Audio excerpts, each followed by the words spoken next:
Well, friends, I have a confession to make to you. I'm a doubter. So, when I was just starting college, I found out that somebody connected sort of indirectly to my family had cancer. And this person was also the husband of a former youth pastor. So this was somebody that was close to me, that was important to me. Well, I had been learning in my classes and connecting with people about spiritual ideas. And so I had this idea. I said, what if I were to fast and pray that this person would get better? And so that's what I did. And the person still died. And for years afterwards, I struggled to even want to pray. My way of thinking about prayer changed. I said, well, prayer doesn't really do anything. God already knows what he's going to do, and so, we pray because we're supposed to, but it doesn't really change anything. I doubted. Now, I still believed that there was a God that existed, but I wasn't so sure that he changed a lot of things for us, that he got really involved. And here's the crazy part about all this. While I'm having these thoughts, while I'm doubting the power of prayer or that God is that close to us, I'm going to a college that is a private Christian university. I'm studying to be a pastor. And I'm not even sure that God answers prayer. So now I have different thoughts about prayer. Now I have different things that I believe, but there are still days, as I'm now working as a pastor, that I wonder, what if I'm just crazy? What if this isn't true? I've devoted my whole life. I spent 7 years going to seminary very slowly. It's not normally a 7-year degree. I spent 7 years going to seminary. Did I waste that time? I doubt. I have these doubts. But the good news from the Bible is that whatever we experience, whatever we feel, we can find ourselves in good company. So let's look at this story from the Gospel of John. That Sunday evening, the disciples were meeting behind locked doors because they were afraid of the Jewish leaders. Suddenly, Jesus was standing there among them. "Peace be with you," he said. And as he spoke, he showed them the wounds in his hands and his side, and they were filled with joy when they saw the Lord. And again, he said to them, "Peace be with you. As the Father has sent me, I am sending you." But one of the 12 disciples, Thomas, nicknamed the twin, was not with the others when Jesus came. So let's talk about this story. What's happening here is this is just after Jesus has died and just after some people have gone to the tomb and found it empty. And Mary even had a conversation with Jesus. And she came back and told everyone, guys, the tomb's empty and Jesus is alive. And so here they are gathering in secret. Now, that might seem strange to you, but I want to make sure you understand the context here. What's going on? So what's happening is Jesus was executed by the Romans as a revolutionary.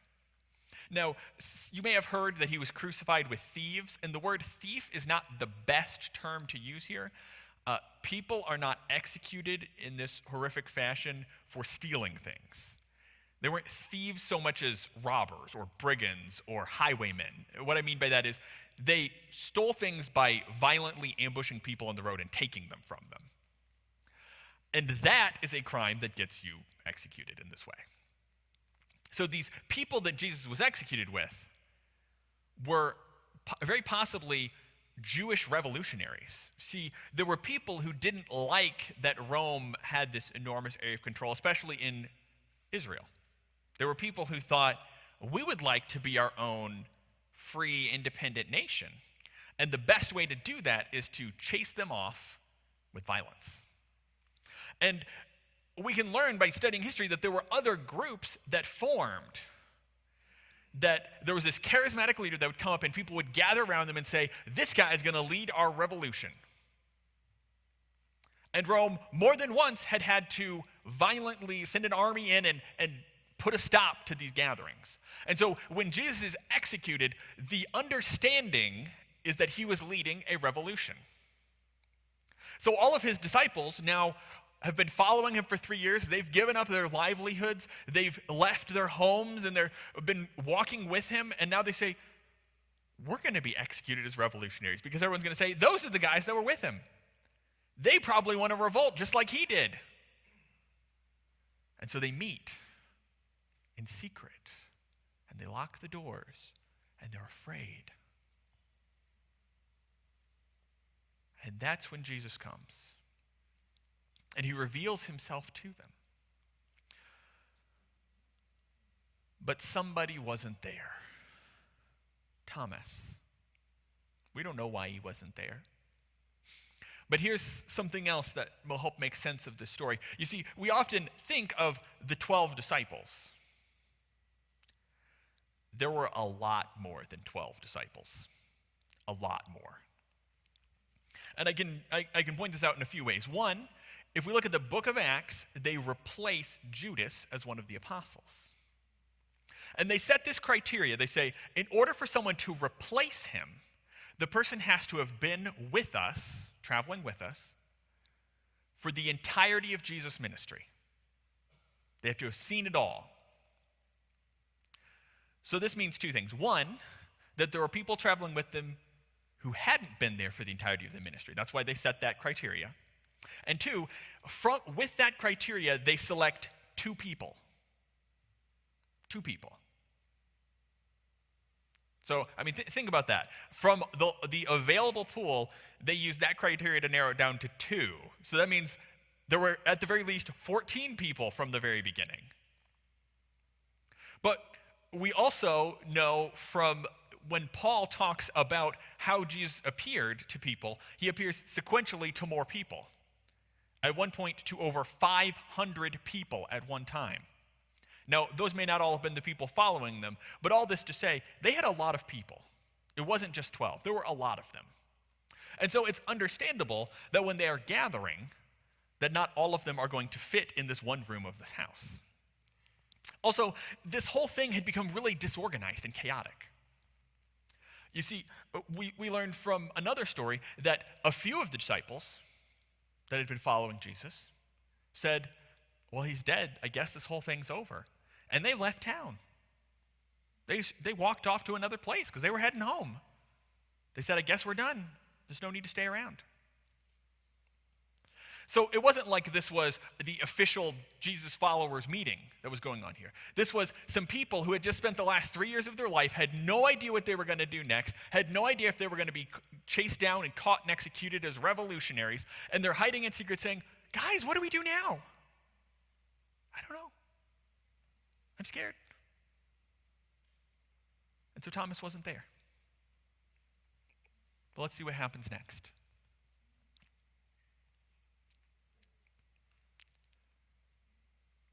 So Thomas wasn't there. So the other disciples told him, we have seen the Lord. But he replied, I won't believe it unless I see the nail wounds in his hands and put my fingers into them and place my hand into the wound in his side. Now remember, the others had seen that. It says that Jesus had showed them the wounds in his hands and sides. And so they probably told him, and he said, unless I see it myself, I won't believe it. 8 days later, the disciples were together again, and this time Thomas was with them. The doors were locked, but suddenly, as before, Jesus was standing among them. Peace be with you, he said. And then he said to Thomas, put your finger here. and look at my hands. Put your hand in the wound in my side. Don't be faithless any longer, or stop doubting. Believe. My Lord and my God, Thomas exclaimed. So here you see it. Thomas doubted. He said, I know that Mary said she saw Jesus. I know that all of you guys said you saw Jesus. But listen, dead people don't come back to life. I know you want him to be back. I know we're all scared. I know we're all confused, but this doesn't make any sense. I don't know what you saw, but unless I see him, I can't believe that he's alive because I saw him die.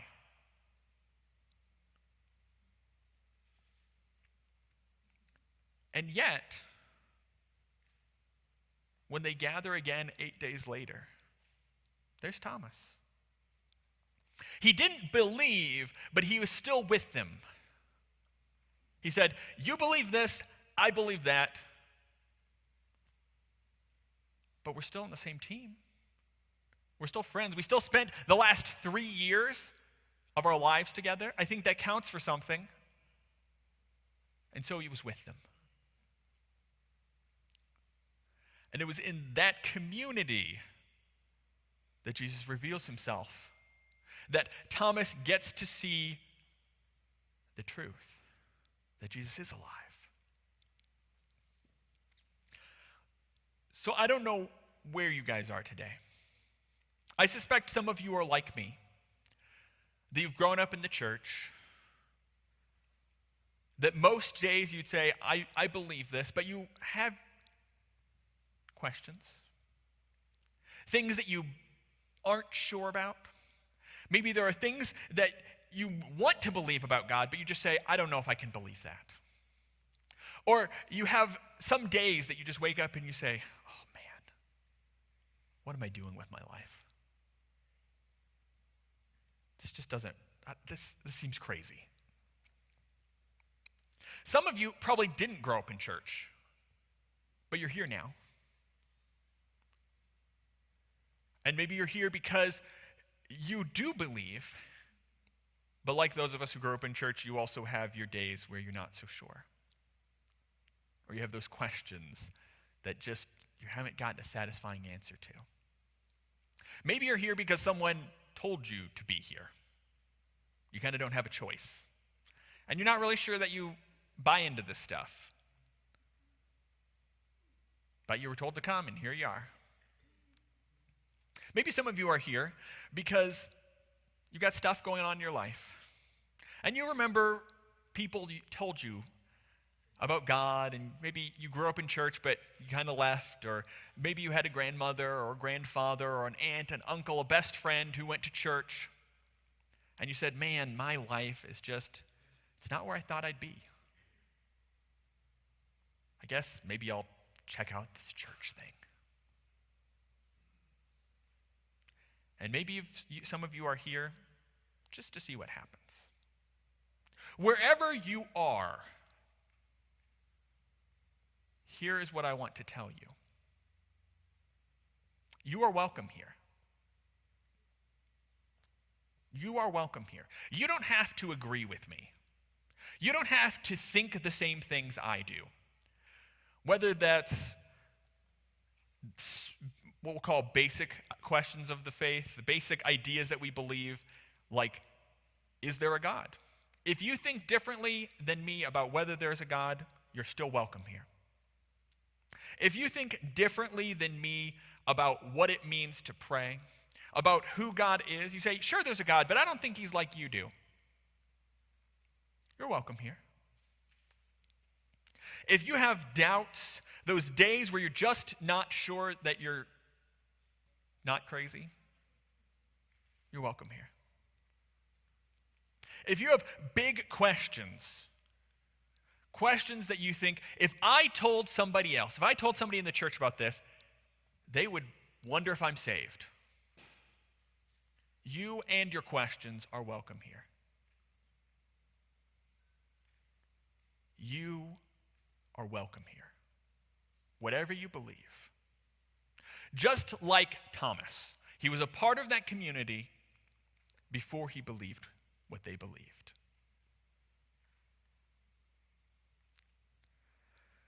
Because here's the truth, friends. I believe that just like Thomas, if you will be a part of our community, that God will reveal himself to you. I told you that I believe differently about prayer than I did. So here's what happened. My seminary training involved, I gathered with a group of people. And we would meet alongside our other classes. And we would just talk about things. We would share our experiences, talk about why we were in seminary. And we would have, at the beginning of class, a week where we would get together with those people and we would just experience things. We would meet together, we would pray, we would talk, we would share. And it was meeting with these people, I told them my story. I said, guys, here's why I don't feel comfortable with prayer.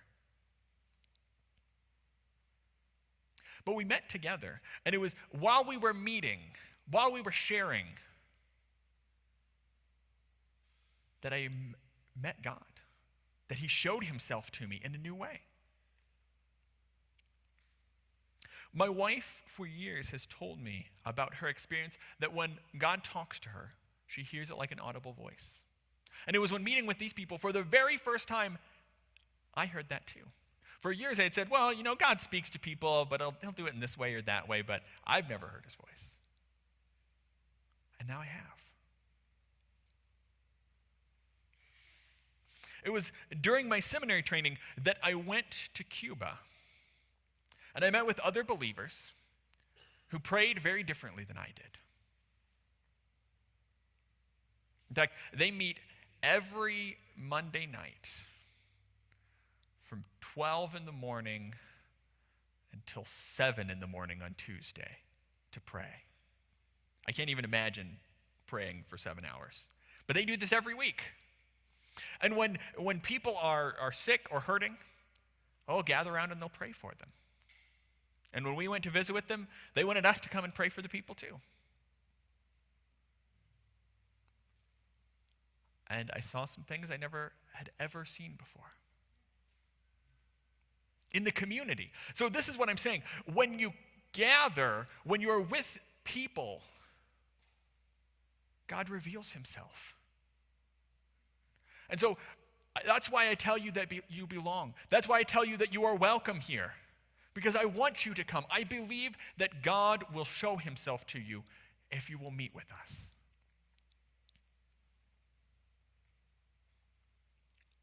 And so I invite you to meet with us, to continue to meet with us. For those of you who are long-time attenders, but for those of you who are new, I invite you to keep meeting with us, because I believe that God will show himself to you.